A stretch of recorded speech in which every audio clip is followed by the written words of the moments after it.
Assalamualaikum warahmatullahi wabarakatuh. Berjumpa lagi bersama saya Novi di channel Moncer 5758.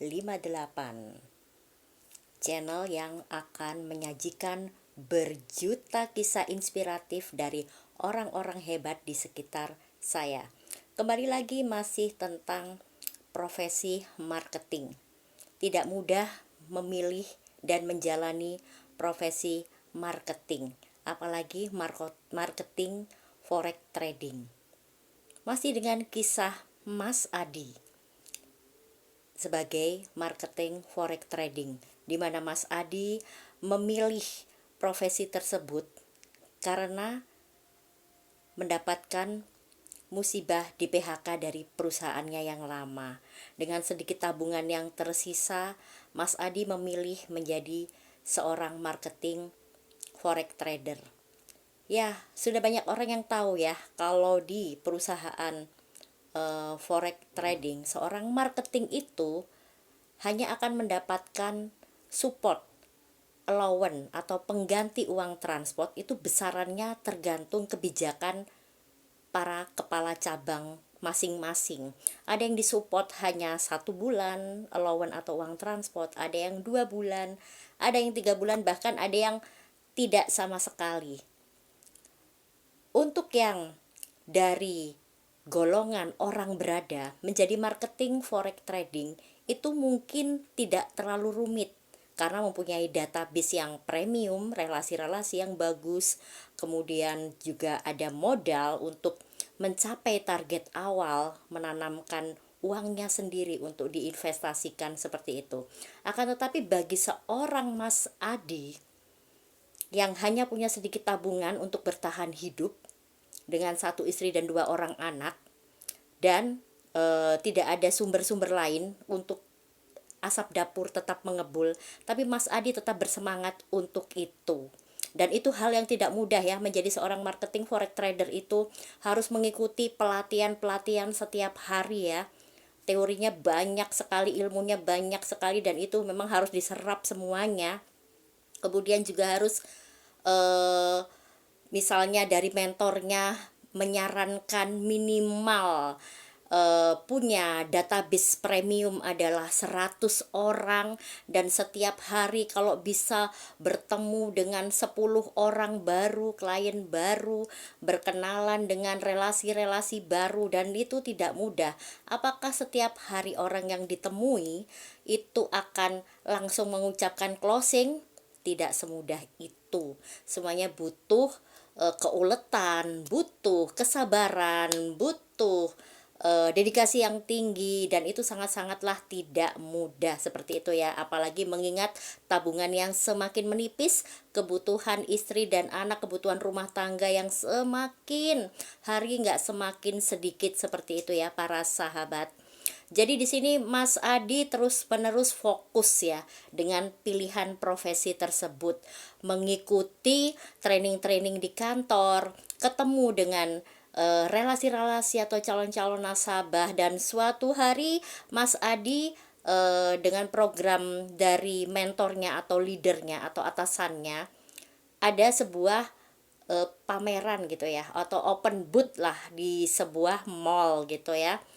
Tentunya kalau seorang marketing, kalau udah ada booth di mall gitu kan, apa kegiatannya? Ya tentunya memberikan edukasi kepada orang-orang yang lewat, diajak mampir ke boothnya. Atau kalau seperti Mas Adi ini, dia malah cenderung nggak di dalam booth itu. Mas Adi mengantongi kartu nama dari perusahaan, dan dia berjalan mencari orang ya, mengikuti kata hatinya aja. Akhirnya Mas Adi pilihannya jatuh kepada seorang susuk-susuk ya. Seorang susuk-susuk itu kalau dalam bahasa Chinese, maaf ya, itu adalah paman lah ya. Seorang susuk-susuk atau seorang paman. Bajunya sih biasa aja gitu ya. Cuman Mas Adi menangkapnya adalah bajunya biasa, cuman atasan t-shirt gitu ya, yang biasa aja lah.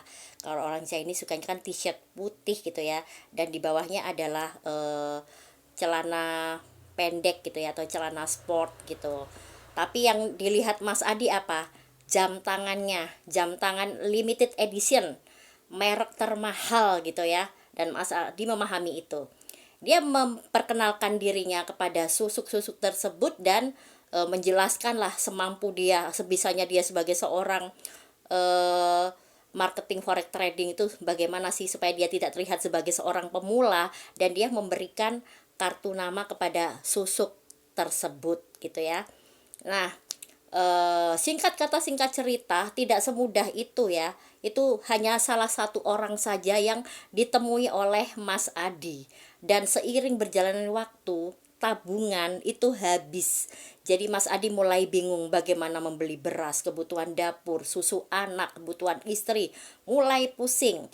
Akan tetapi senior-seniornya atau teman-temannya di kantor yang pernah mengalami lah seperti yang Mas Adi alami ini, alhamdulillah ada semacam solidaritas gitu ya. Jadi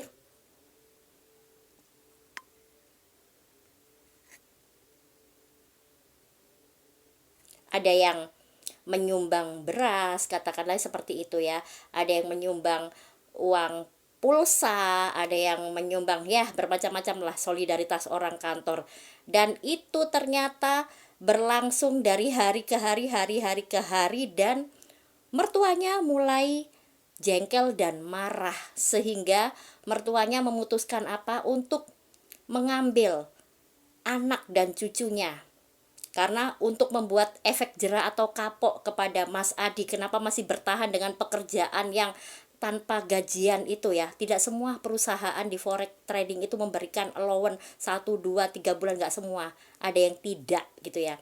Karena diharapkan yang masuk menjadi marketing forex trader itu adalah orang yang bermodal, udah punya database premium yang dipastikan dalam 1 bulan udah closing gitu ya, ada nasabah awal atau uangnya sendiri ditransaksikan atau di investasikan lah seperti itu.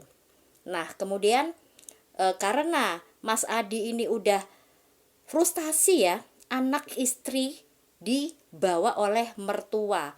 Mas Adi hingga sendirian di kos-kosan gitu ya, para sahabat. Tapi Mas Adi tidak putus asa dan tidak patah semangat. Mas Adi menelpon istrinya, memberikan keyakinan bahwa apapun yang akan terjadi, kesuksesan ini akan di depan mata dan dia akan menjemput mereka kembali. Nah, seperti itulah. Singkat kata singkat cerita, dan itu butuh waktu yang lama.